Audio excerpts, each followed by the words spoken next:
día mi primer bebé. Fue muy complicado también para mí, para mi esposa. Fue un momento bien difícil, pero Dios estuvo ahí. Y ahorita que podemos tener la dicha de tener a mi niña ya con 5 añitos, es un privilegio ser padre, ser papá de esa niña. De verdad que a veces fallo mucho como padre, pero Dios siempre tiene el control de las cosas. Y este es un tiempo para meditar, hermanos, para meditar. Usted no vea si el hermano enseguida lo está viendo o qué sé yo. Apáguese un momento, sea usted con Dios a solas. Aunque estemos aquí como familia, siéntase Dios a solas y abra su corazón a Él, y que no le importe todo lo demás. Adórele a Dios con todo su corazón, con todo su ser, porque créame, y tengo la certeza de que Él está escuchando cada una de sus peticiones, aunque parezca que no, que Él está ahí. Él está ahí, hermanos. Cantémosle a Él.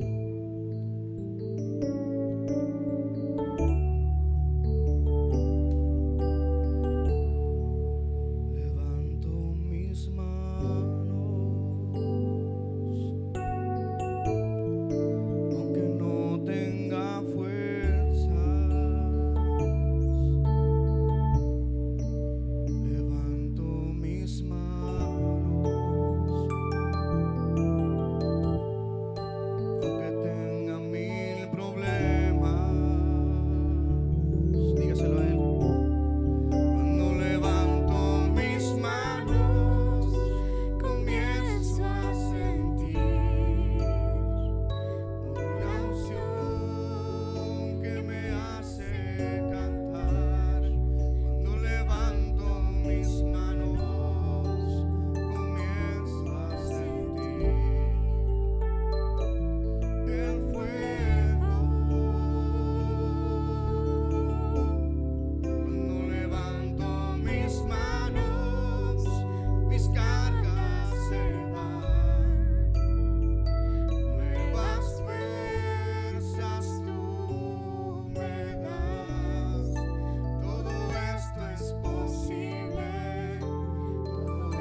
estás cuidando, nos estás protegiendo.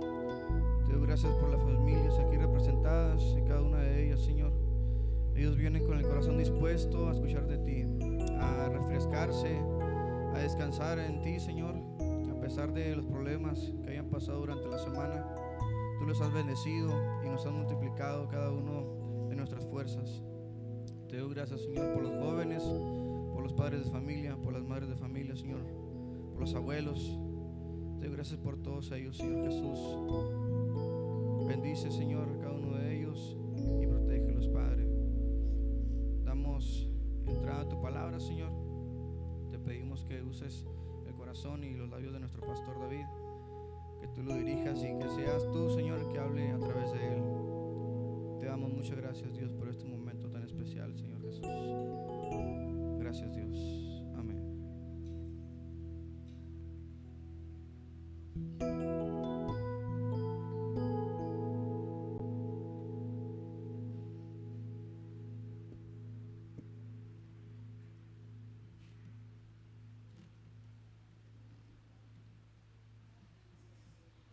Pueden tomar su lugar, hermanos. Vamos a pedirle a los niños que pasen a sus clases, y en lo que ellos suben, ve abriendo tu Biblia ahí en Primera de Corintios, capítulo 1. Recuerda, estamos viendo cuestiones prácticas para la vida cristiana en las cartas del Nuevo Testamento. Esta serie se llama Cristianismo Simple y estamos pasando esta aventura a través de todas estas cartas del Nuevo Testamento, sacando y rescatando esas enseñanzas prácticas para la vida cristiana. Y acabamos Romanos, ahora seguimos con Corintios y vamos a empezar con Corintios en esta mañana.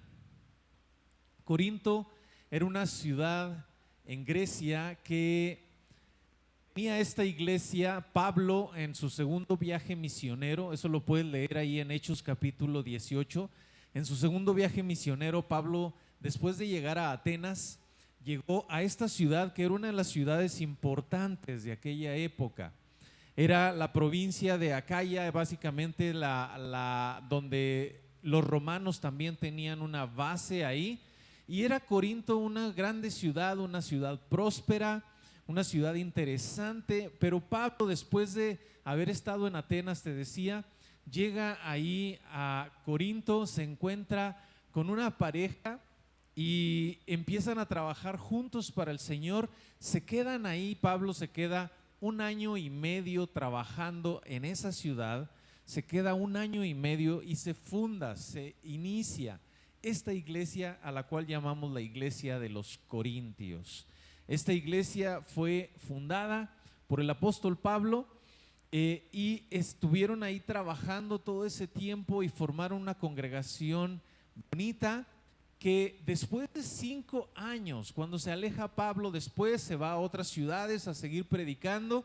Después de 5 años se da cuenta de que había sido influenciada demasiado por la cultura de la misma ciudad, esa iglesia, y entonces empieza a mandarles estas cartas. La primera carta, de hecho la segunda, porque hay otra carta anterior, el apóstol Pablo lo menciona, esa carta no está en la Biblia, no era la intención de Dios que estuviera, sino si la tendríamos, pero esa carta previa que se envió de Pablo a los Corintios se pierde, pero les estaba exhortando en cuestiones de sexualidad a esta iglesia. Y entonces escribe esta carta, la que nosotros conocemos como la primera carta a los Corintios, solo 5 años después de haber estado ahí, y diciéndoles, ¿saben qué? Ustedes están siendo influenciados por el mundo, necesitan tener cuidado. Y vamos a ver a través de esta carta de los Corintios, la primera carta de los Corintios, el tema principal va a ser cómo ser cristiano en una sociedad corrompida.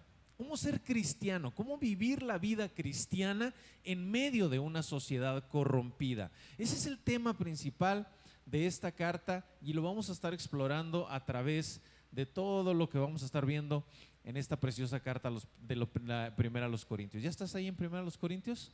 Te invito a leer. Recuerda que estoy leyendo para esta serie la Nueva Traducción Viviente. Tú puedes seguirme en la versión que tú tengas. no te preocupes, sígueme con tu vista. Dice lo mismo, más bien un poquito más sencillo el lenguaje. Y te voy a leer por lo pronto del 1 hasta el 9, que dice así, 1 Corintios 1, del 1 al 9. En esta versión dice: yo, Pablo, elegido por la voluntad de Dios para ser un apóstol de Cristo Jesús, escribo esta carta junto con nuestro hermano Sóstenes.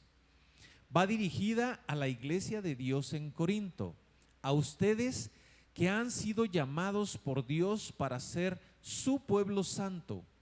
Él los hizo santos por medio de Cristo Jesús, tal como lo hizo con todos los que en todas partes invocan el nombre de nuestro Señor Jesucristo, Señor de ellos y de nosotros. Verso 3, que Dios nuestro Padre y el Señor Jesucristo les den gracia y paz. Siempre doy gracias a Dios por ustedes y por los dones inmerecidos que les dio ahora que pertenecen a Cristo Jesús. Verso 5, por medio de Él, Dios ha enriquecido la iglesia de ustedes en todo sentido, con toda la elocuencia y todo el conocimiento que tienen. Eso confirma que es verdad lo que dije acerca de Cristo. Verso 7, ahora todos los dones espirituales tienen todos los dones espirituales que necesitan mientras esperan con anhelo el regreso de nuestro Señor Jesucristo. Él los mantendrá firmes hasta el final para que estén libres de toda culpa el día que nuestro Señor Jesucristo vuelva. Dios lo hará porque Él es fiel para hacer lo que dice y los ha invitado a que tengan comunión con su Hijo Jesucristo, nuestro Señor. Te invito a orar. Padre, en esta hora nos acercamos a tu palabra y no podemos hacerlo sin tu dirección, Señor. Queremos pedirte que nos bendigas en nuestras mentes para poder entender lo que tú tienes preparado para cada uno de nosotros. Comenzando conmigo, en el nombre de Jesús oramos. Amén. Amén. Déjame agarrar mi agüita tantito.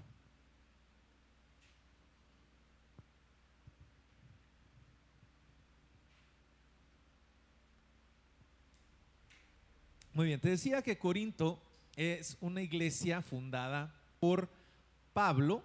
Pablo la fundó, estuvo trabajando ahí 1 año y medio con Aquilas y Priscila, ¿te acuerdas de esta parejita? Y estuvo trabajando por ahí y luego se va y continúa su viaje misionero, era su segundo viaje misionero, pero después de eso ya se quedó ahí esta iglesia trabajando. Y aquí en los primeros versos vemos cómo el Señor les dice: yo bendigo a Dios por ustedes porque ustedes han recibido de Dios todo lo que Él prometió, todo lo que yo les dije que les daría, esa capacidad espiritual para trabajar. Dice, todos los dones espirituales ustedes los recibieron, ustedes están trabajando, ustedes son hijos de Dios verdaderamente. Y si te fijas, la carta del 1 a los Corintios es una carta que yo no sé si la han leído antes. ¿Alguien ha leído antes la carta a los Corintios? Levante la mano quien sí la ha leído. ¿Sí? Ok.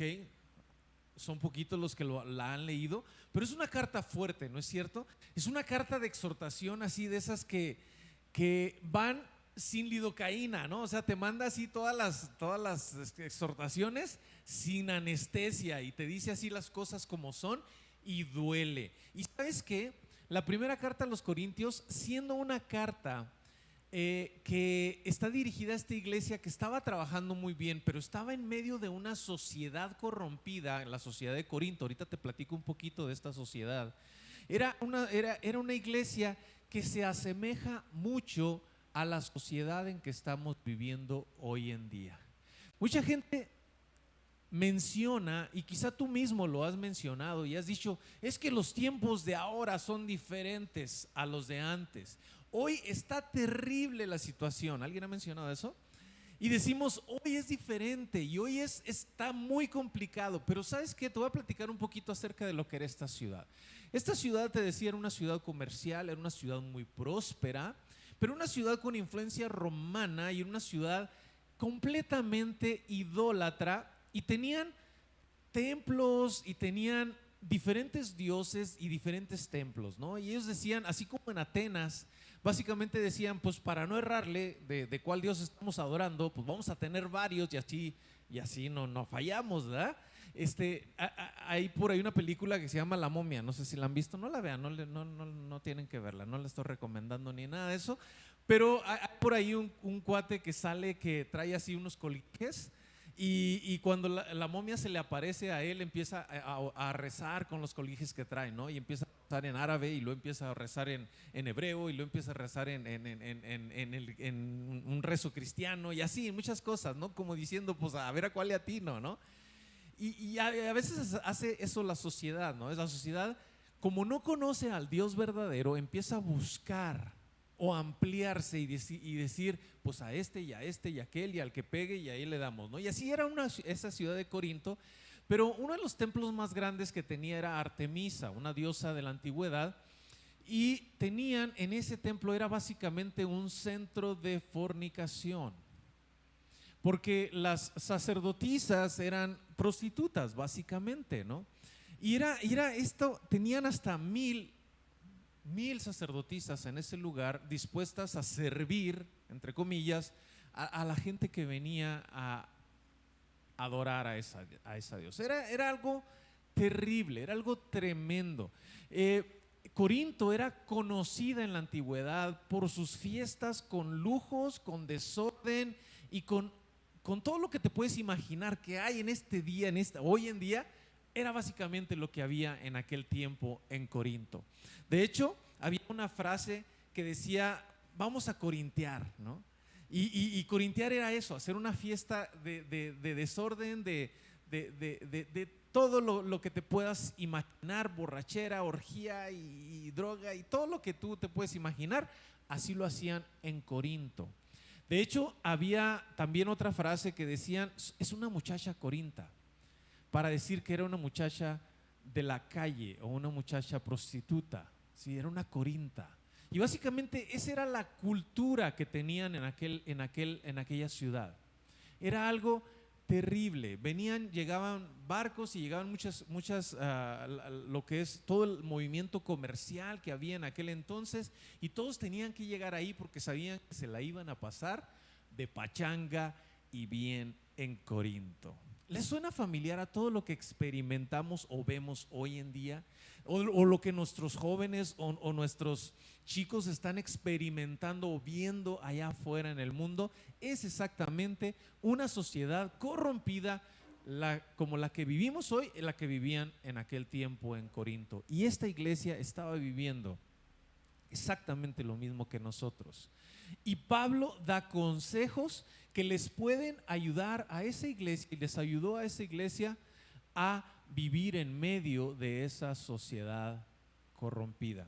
Y nos puede ayudar a nosotros, y nos debe de ayudar a nosotros. Y deberíamos de ponerle más atención a esta carta a los Corintios, porque nos da consejos en cómo vivir en medio de esta sociedad.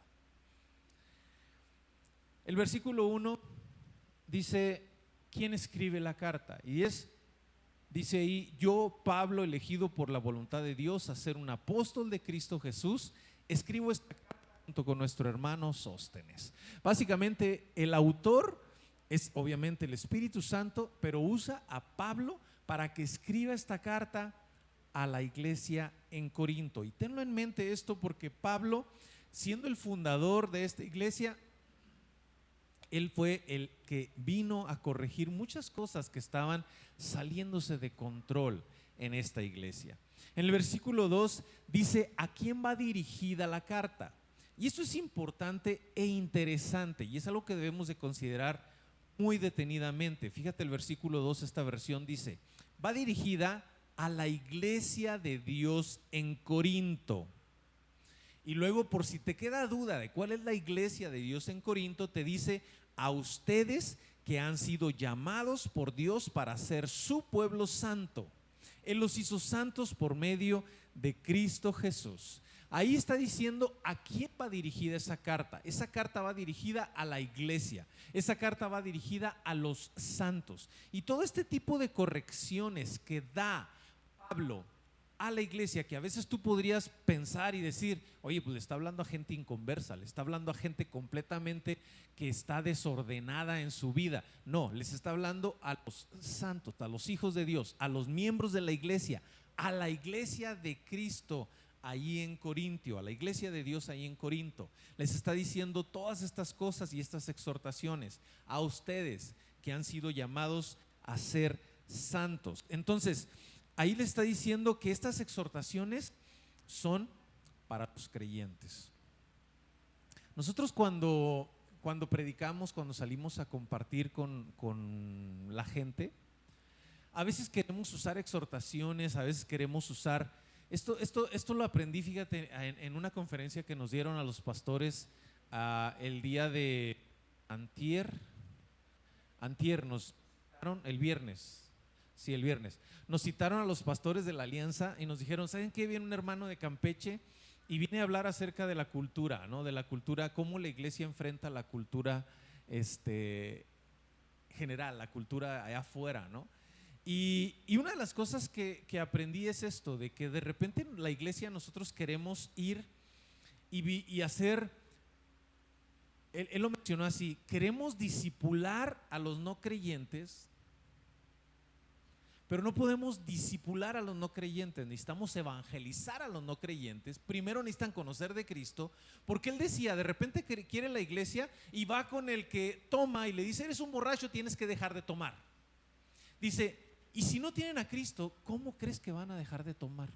Lo primero que necesitan no es dejar de tomar, lo primero que necesitan es a Cristo en su corazón. Lo primero que necesitan es ser evangelizados, que conozcan a Cristo Jesús, que conozcan a quien los puede transformar y cambiar, y entonces dejar todas esas cosas. Queremos ir con el drogadicto y decirle, ya deja de drogarte. Queremos ir con la mujer de la calle y decirle, ya deja de prostituirte. Queremos ir con todas estas personas a tratar de que dejen hacer cosas, y a veces ese se vuelve el mensaje de la iglesia.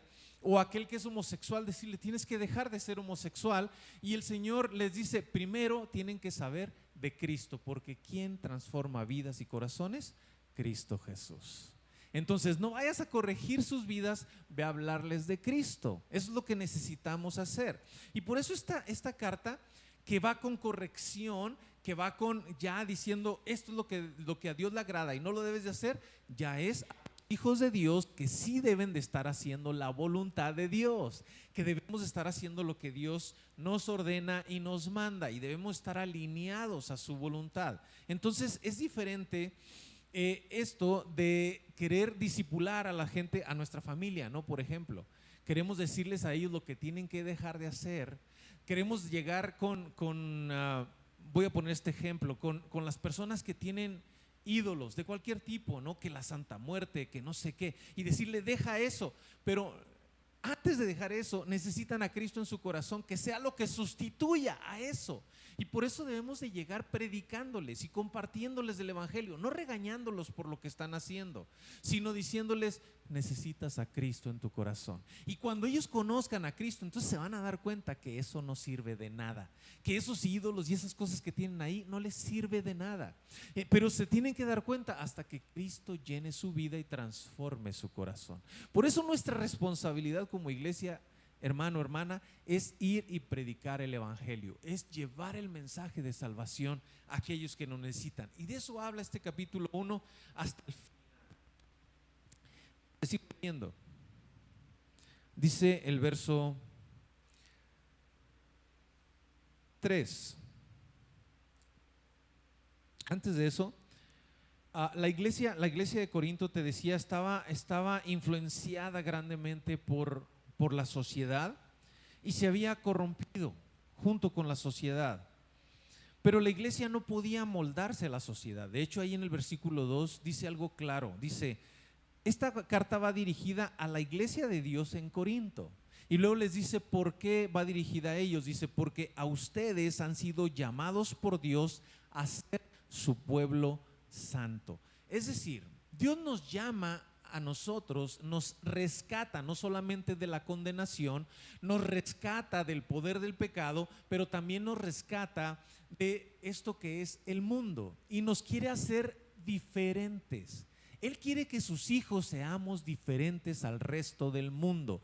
Ese es el plan de Dios para nosotros, porque de esa manera podemos llevar ese mensaje con autoridad a aquellos que todavía no tienen a Cristo.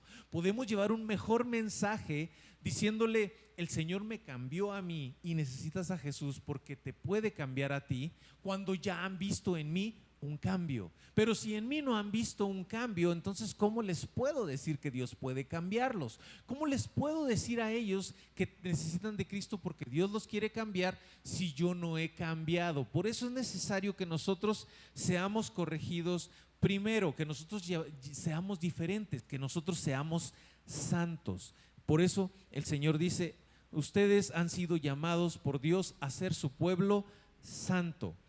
Y nos hace santos no porque nosotros seamos buenos o porque seamos mejores que los demás.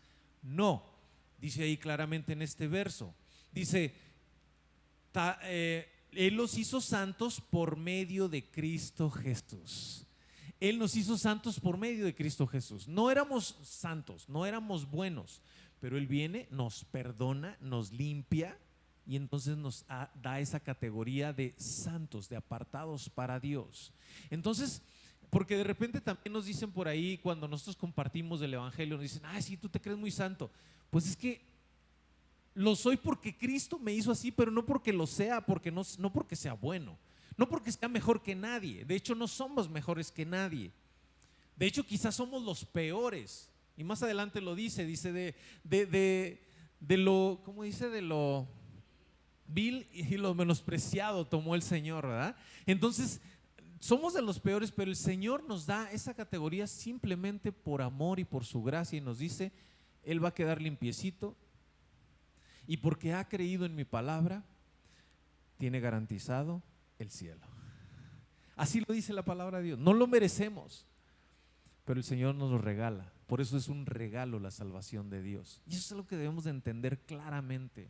Debemos de entenderlo claramente para poder compartirlo. No somos mejores, pero somos beneficiados por la misericordia y el amor de nuestro Dios. Y Él nos pide que seamos diferentes. Él nos pide que seamos santos, que vivamos en esa santidad. Dice, sigo leyendo, verso 3 al 7, dice: que Dios nuestro Padre y el Señor Jesucristo les den gracia y paz. Dice: siempre doy gracias a Dios por ustedes y por los dones inmerecidos que les dio ahora que pertenecen a Cristo Jesús. Dice el 5: por medio de Él, Dios ha enriquecido la iglesia de ustedes en todo sentido, con toda elocuencia y todo el conocimiento que tienen. Si te fijas, ahí habla de una iglesia de Corinto que había sido bendecida espiritualmente, y Dios les había dado capacidades y les había dado todo lo que necesitan para llevar a cabo su función como hijos de Dios. Y Pablo lo está reconociendo en esta iglesia. Les dice: ustedes verdaderamente han recibido todo de parte de Dios. Dice el 6: esto confirma que es verdad lo que les dije acerca de Cristo. ¿Qué les había dicho acerca de Cristo? Que el Señor te salva y que el Señor te cambia, que el Señor te transforma y te da capacidades espirituales para que le puedas servir. Y ese mensaje se estaba cumpliendo en esta iglesia de Corinto. Verso 7: ahora tienen todos los dones espirituales que necesitan, mientras esperan con anhelo el regreso de nuestro Señor Jesucristo. Ellos tenían en su mente y en su corazón que el Señor Jesucristo había dicho: he aquí yo vengo pronto, yo voy a regresar. Y ellos estaban en esa conciencia de esperar de nuevo al Salvador, a Cristo Jesús. Pero había un detalle: a pesar de que estaban esperando el regreso de Cristo, no estaban viviendo de acuerdo al regreso de Cristo. Y esos son de los problemas que había en esta iglesia de Corinto. Era una iglesia dotada espiritualmente, pero estaba siendo tentada y estaba siendo absorbida por la sociedad en muchas de las cosas que vamos a estar mencionando a través de toda esta carta. Dice, ¿dónde me quedé? El 7, el 8 dice: Él los mantendrá firmes hasta el final. Y esta es una promesa. Dice que Dios nos va a mantener firmes hasta el final. Dice: para que estén libres de toda culpa el día que nuestro Señor Jesucristo vuelva. Cuando lees esta expresión de Pablo al principio de la carta, dices, oye, pues va a ser una carta muy bonita, porque está hablando a personas que tienen todas las capacidades espirituales, está diciéndoles, se ha cumplido en ustedes todo lo que dije acerca de Cristo, ustedes están siendo de bendición, están siendo santos, apartados para Dios, y dice, y Él los va a mantener firmes hasta el final. Y dice ahí en el versículo 9, y Dios lo hará porque Él es fiel para hacer lo que dice y los ha invitado a que tengan comunión con su Hijo Jesucristo, Señor nuestro. Y cuando leemos estas palabras de Pablo decimos, wow, esta es una iglesia maravillosa y hermosa, ¿no? Pero cuando empezamos a leer más adelante empezamos a decir, oye, ¿qué pasó? Aquí se descompuso todo. Y los que han leído Corintios se pueden dar cuenta de esto, de que empieza Pablo a decirles, pero esto está mal en su vida, y esto está mal, y esto es grave, y esto necesitan corregirlo, y esto, y esto, y esto. Y empieza a tupirles, así les digo, sin anestesia, así de todas las cosas que estaban haciendo mal, pero era absolutamente necesario por este principio básico del verso 2.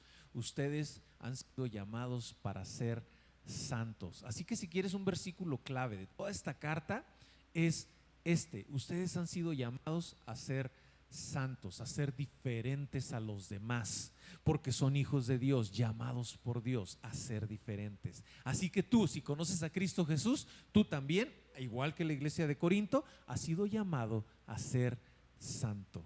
¿Y cómo estás viviendo esa santidad? Esa es la pregunta y eso es lo que vamos a descubrir a través de toda esta carta. Versos, ¿qué me quedé? El 9, ¿verdad? 10 dice, amados hermanos, les ruego por la autoridad de nuestro Señor Jesucristo que vivan en armonía unos con los otros, que no haya divisiones en la iglesia.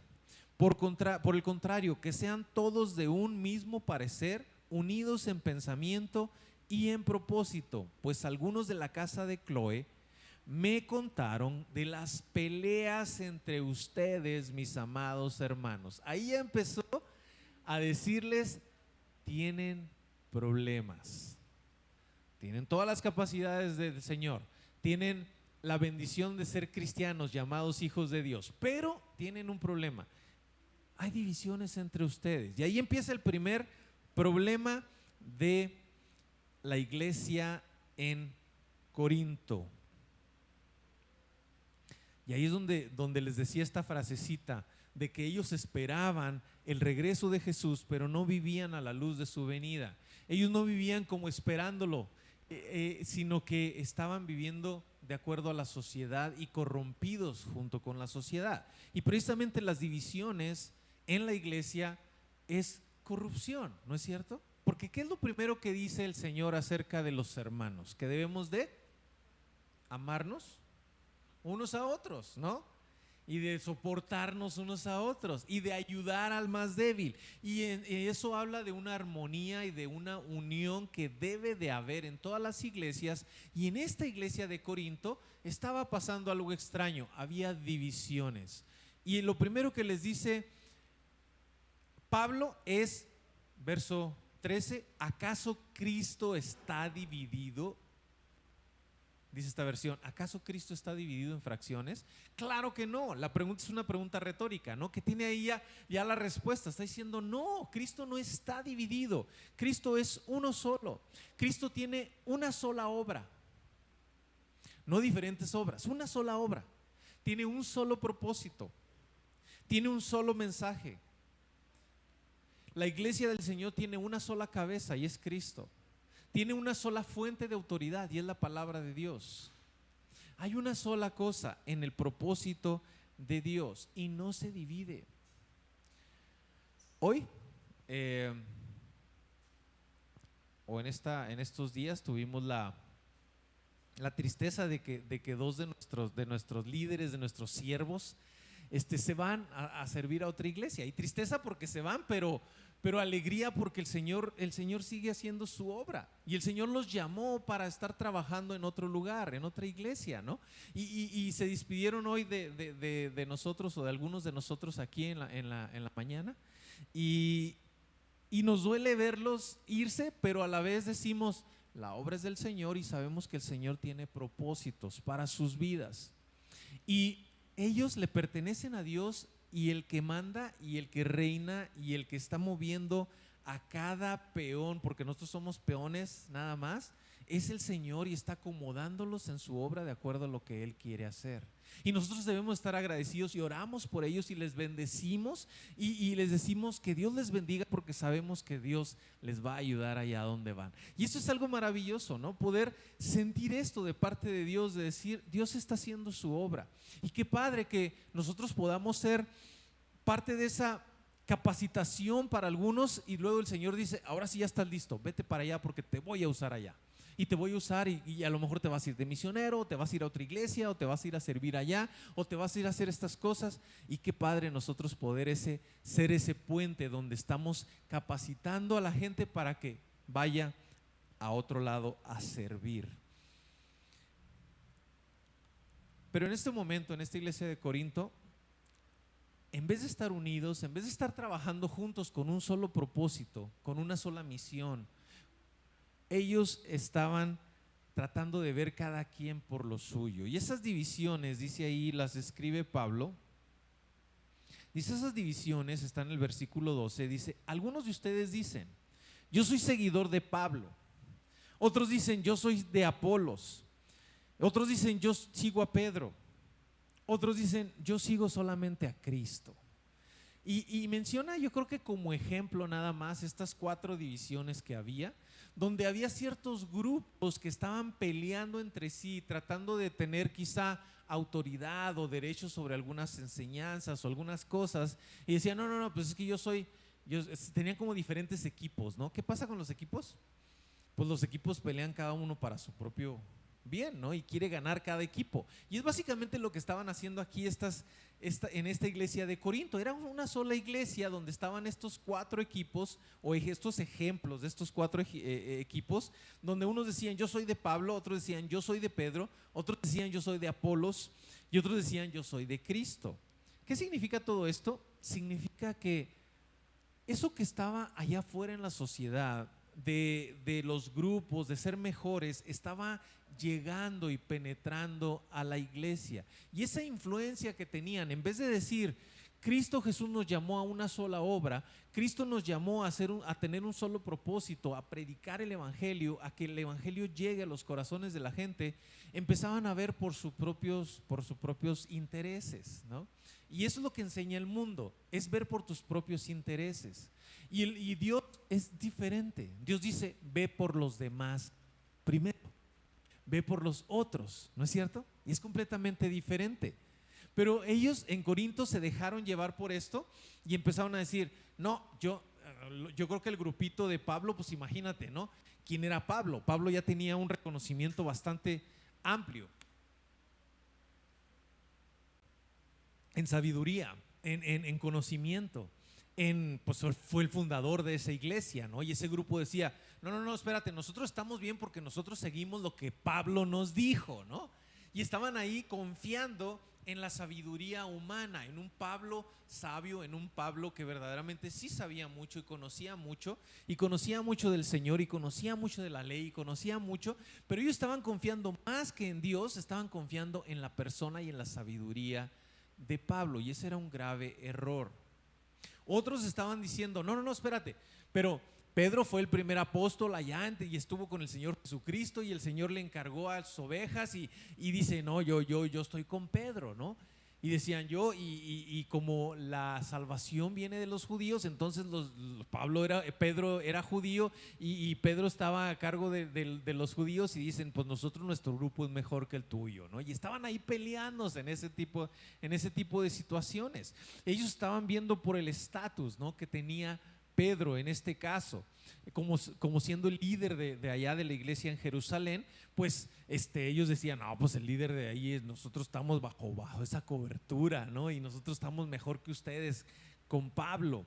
Y otros decían, no, espérense, nosotros somos de Apolos. ¿Y quién era Apolos? Si te acuerdas ahí en Hechos, era un predicador elocuente. Era uno de esos predicadores que predican chido, ¿sí? ¿Te ha tocado predicadores que predican chido? ¿O no conocen la palabra chido? Yo soy viejito ya, no, a lo mejor no. ¿Cómo dicen ahora?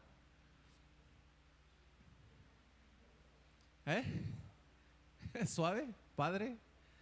De esos predicadores que te entretienen así bastante, ¿no? Que no te das ni cuenta de cuánto tiempo tienes predicando porque te tienen ahí metido y te están hablando y te entretienen y te dan anécdotas y te dan esto te cuentan chistes. No lo sé cuál sería tu ideal de una predicación, pero hay muchos que dicen, no, este predicador es un predicador que predica muy padre, ¿no? Y básicamente eso era Apolos, ¿no? Y muchos de este grupo de los corintios dijeron, no, nosotros con Apolos porque él predica muy padre, ¿sí? Y otros que se creían más espirituales dicen, no, pues nosotros ni con Pablo porque es sabiduría humana, nosotros ni con Apolos nada más porque es elocuente, o nosotros no estamos con Pedro porque sea el líder de allá de Jerusalén y todo esto. Dicen, nosotros estamos solamente con Cristo, ¿no? Y ellos decían, nosotros somos de Cristo nada más, y querían ser más espirituales. Pero si te fijas, los cuatro estaban mal porque los cuatro estaban dividiendo, cada uno para sus propios intereses, para sus propias conveniencias y decir, yo creo que yo estoy bien, ¿no? Y eso es algo que el mundo, te decía, ofrece. El mundo dice, ve por ti primero, ¿sí? Por ejemplo, el mundo te dice, para que puedas amar a alguien tienes que amarte a ti primero. El Señor dice, para que puedas amar a alguien necesitas conocer a Dios primero, porque Dios es amor. Y cuando conoces a Dios, entonces recibes amor y entonces puedes dar amor, ¿no? Es diferente a lo que dice el mundo. Pero el mensaje del mundo de repente nos suena muy lógico, ¿no? Decía, no, pues sí, pues para amar a alguien más necesito amarme a mí primero. Bueno, no, pero ¿cómo te vas a amar a ti primero si ni siquiera conoces el amor? Porque no conoces a Dios. Entonces primero conoce a Dios, que es amor, porque Dios es amor, y entonces conocerás el amor y podrás dar amor y amarte a ti mismo y amar a los demás, porque debemos de amar a los demás como nos amamos a nosotros mismos, ¿no? Y de repente esa lógica con la que juegan se convierte en algo más egocentrista, donde estás viendo nada más por ti y después por todo lo demás, porque se convierte en eso, porque esa es la sabiduría humana, y debemos de tener cuidado con eso. Y no Dios. Dios es diferente, porque Dios, en cuanto amamos a Dios, amamos a los demás, y eso es diferente. Entonces debemos de entender lo que Dios quiere para nuestra vida. Aquí estos, les decía, estaban divididos, estaban pensando en sí mismos básicamente, ¿no? En qué les traía mejor estatus o qué grupo era mejor. Y Pablo les dice, ¿saben qué? ¿Acaso Cristo está dividido? Dice, no, Cristo no está dividido. Cristo es uno solo. Y el trabajo que tienen como iglesia es uno solo. Y deben de estar unidos en ese trabajo. Y no lo estaban. No lo estaban porque estaban siendo influenciados por el egocentrismo de una sociedad corrompida. Tengamos cuidado con esta sociedad, porque todo lo que hace la sociedad está basada en eso, en ver por ti primero. Hemos visto influencia dentro de la iglesia donde se empieza a dar un mensaje así, egocentrista. Y Dios quiere que tú seas bendecido, y Dios quiere que tú seas rico, y Dios quiere que tú seas exitoso, y Dios quiere que… Y todo este mensaje es un mensaje centrado en la persona, no en Cristo.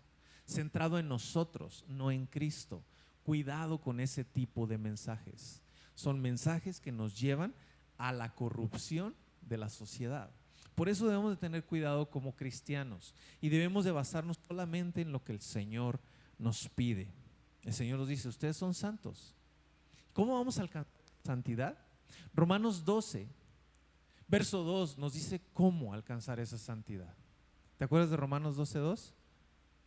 Dice, no os conforméis a este siglo, no te conformes, no tomes la forma de este mundo, sino que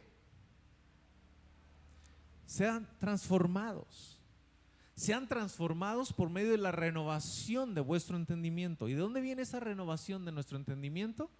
A través de la palabra de Dios, porque la palabra de Dios es la que nos está renovando y cambiando el corazón y la mente.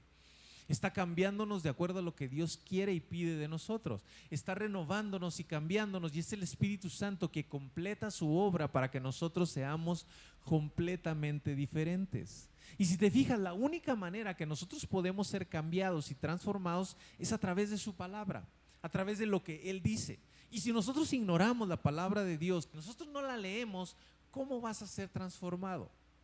te diré cómo vas a ser transformado. Vas a ser transformado por la lógica de la sociedad, la lógica de la televisión, la lógica que vende. Si te fijas ahorita, nuestros mismos jóvenes cristianos están diciendo, es que la homosexualidad no es tan mala, es amor. Eso es lo que está vendiendo el mundo. Pero ¿qué dice la palabra de Dios? Dice algo completamente diferente.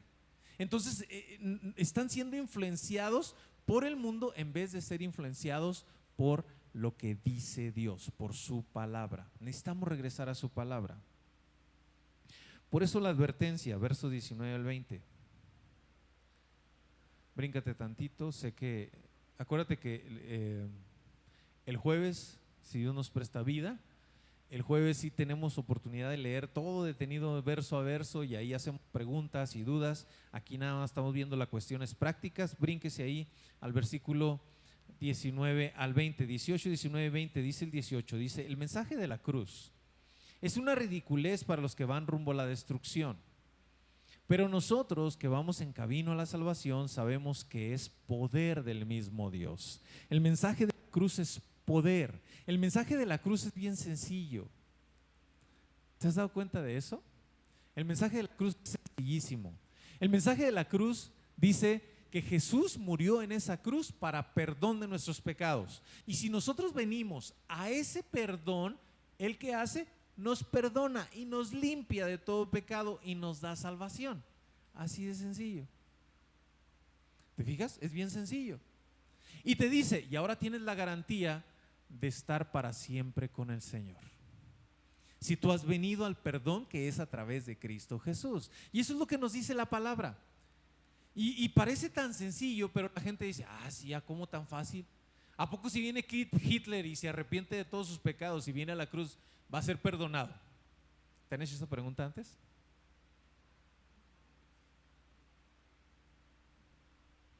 ¿Qué les respondes? Si viene y pide perdón, dice la palabra de Dios que es perdonado. Pero no todos vienen y piden perdón. A lo mejor Hitler no pidió perdón y Hitler no va a estar en el cielo. A lo mejor, ¿verdad? Yo no sé. Solo Dios sabe. Pero dice la palabra, y eso es lo que nosotros creemos, lo que dice la palabra, que si nosotros venimos y pedimos perdón, entonces recibimos perdón y recibimos un estatus de ser declarados justos aun cuando no lo somos. Así lo dice la palabra de Dios. Somos hechos justos por medio de Cristo Jesús. Lo leímos ahí en el verso 2 de este capítulo. Somos declarados justos por medio de Cristo Jesús. Entonces, ¿qué tenemos que hacer? Venir a Cristo, porque la sabiduría, esto parece tonto para la gente, pero es poder de Dios para salvación. Verso 19, como dicen las escrituras: destruiré la sabiduría de los sabios y desecharé la inteligencia de los inteligentes. Así que, ¿dónde deja eso a los filósofos y a los estudiosos y a los especialistas en debates de este mundo? La advertencia aquí es: cuidado con la sabiduría humana. Regresemos al mensaje del Evangelio. Regresemos al mensaje del Evangelio. La sabiduría humana puede sonar muy lógica, puede sonar bien, pero te lleva a algo malo siempre. Siempre termina mal. Pero la sabiduría de Dios es mejor. Por eso necesitamos regresar. Verso 24 dice: sin embargo, para los que Dios llamó, la salvación, tanto judíos como gentiles, Cristo es el poder de Dios y la sabiduría de Dios. Debemos de regresar al Evangelio, al mensaje de Dios. Debemos de regresar a Cristo. Él es todo lo que necesitamos. Versos 25 al 30 dice así. Me estoy brincando un poquito, pero ahí lo lees y el jueves lo platicamos si tienes alguna duda de otros versos que no vimos hoy. Dice el 25, dice: este plan ridículo de Dios es más sabio que el más sabio de los planes humanos. La debilidad de Dios es más fuerte que la mayor fuerza humana. Recuerden, amados hermanos, que pocos de ustedes eran sabios a los ojos del mundo, o poderosos o ricos, cuando Dios los llamó.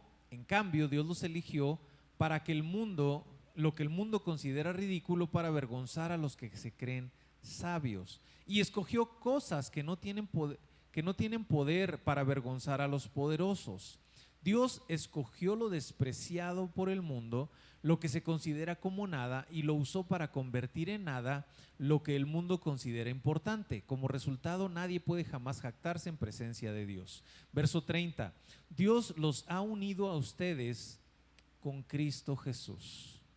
Dios hizo que Él fuera la sabiduría misma para nuestro beneficio. Cristo nos hizo justos ante Dios, nos hizo puros y santos y nos liberó del pecado. Por tanto, como dicen las Escrituras, si alguien quiere jactarse, que se jacte solamente del Señor. ¿Qué nos está diciendo como conclusión en este capítulo? Nos está diciendo la sabiduría de Dios es mejor que la sabiduría del mundo. Y todo lo que necesitas está en Cristo. Porque en Cristo Jesús, Él es la sabiduría misma y es para nuestro beneficio y nos hace justos delante de Dios, dice ahí el versículo 30, y nos hace puros y santos y nos libera del pecado. Así que, ¿qué más necesitamos? ¿Qué más queremos? Dios nos dice, ustedes han sido llamados para ser santos. ¿Qué necesitan para ser santos? A Cristo Jesús. Porque Cristo Jesús va a empezar a moldearte, a pulirte, a limpiarte, poco a poco en tu corazón y en tu mente, y te vas a dar cuenta de las cosas que estás haciendo mal, las cosas que no debes de hacer, las cosas que debes de hacer, y todo te lo va a ir dando el Señor cuando tienes la guía y la dirección del Señor. ¿Qué necesitas en tu vida? A Cristo Jesús. ¿Cómo puedes empezar a vivir en medio de una sociedad corrompida? Agárrate y ten comunión con Cristo. Agárrate de Cristo. Lo necesitamos. Él es el que nos va a guiar, nos va a encaminar y nos va a sacar adelante y nos va a decir, esto no te conviene de esta sociedad. Necesitamos de Cristo. ¿Oramos? Padre, quiero darte gracias primero que nada por tu palabra, pero también quiero pedirte, Señor, por cada uno de los que estamos aquí presentes. Sin duda hemos aprendido a través de esta historia de los corintios cómo ellos vivieron en una sociedad muy similar a la que vivimos nosotros.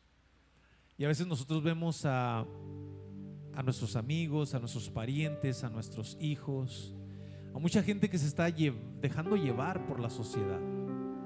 Y a veces queremos agarrarlos a bibliazos, tratando de corregir sus actitudes. Pero se nos olvida que lo primero que necesitan es a Cristo Jesús. Y lo primero que yo necesito para enfrentar todo esto es a Cristo Jesús. Necesitamos a Jesús en nuestras vidas. Por ello, Señor, te quiero pedir que los que estemos aquí podamos entender esta parte, que te necesitamos, Señor Jesús, que te necesitamos en esa comunión, no solamente como algo mental, como un entendimiento o razonamiento, sino realmente una compañía tuya diaria, donde tú nos estés hablando a través de tu palabra y seamos transformados y cambiados por medio de ella.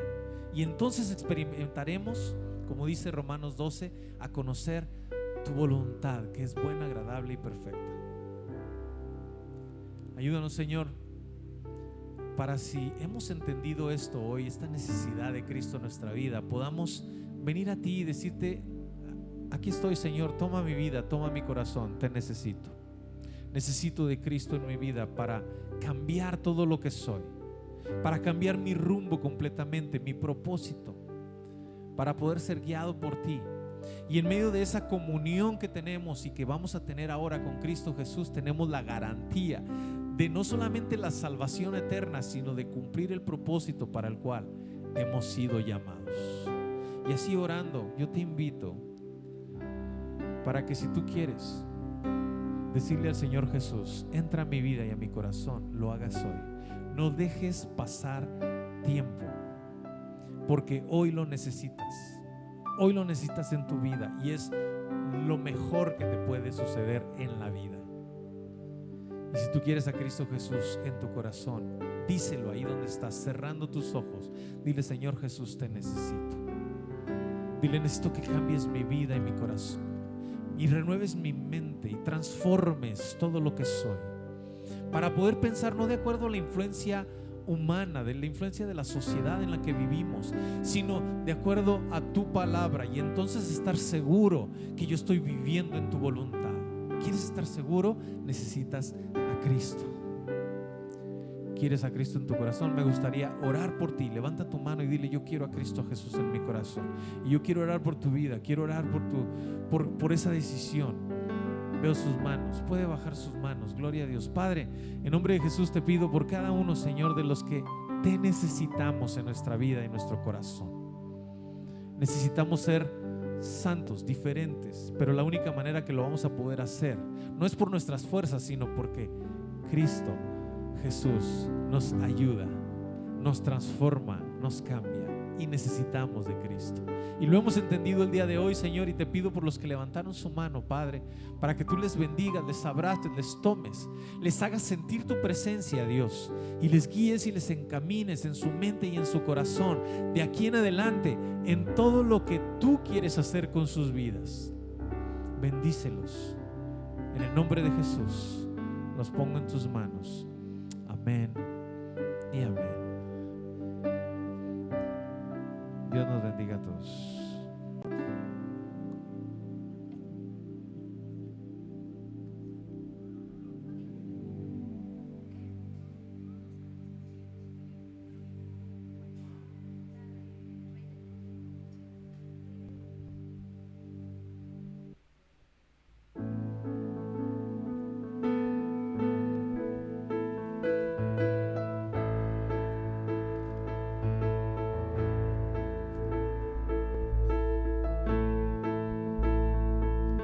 ¿Quién es el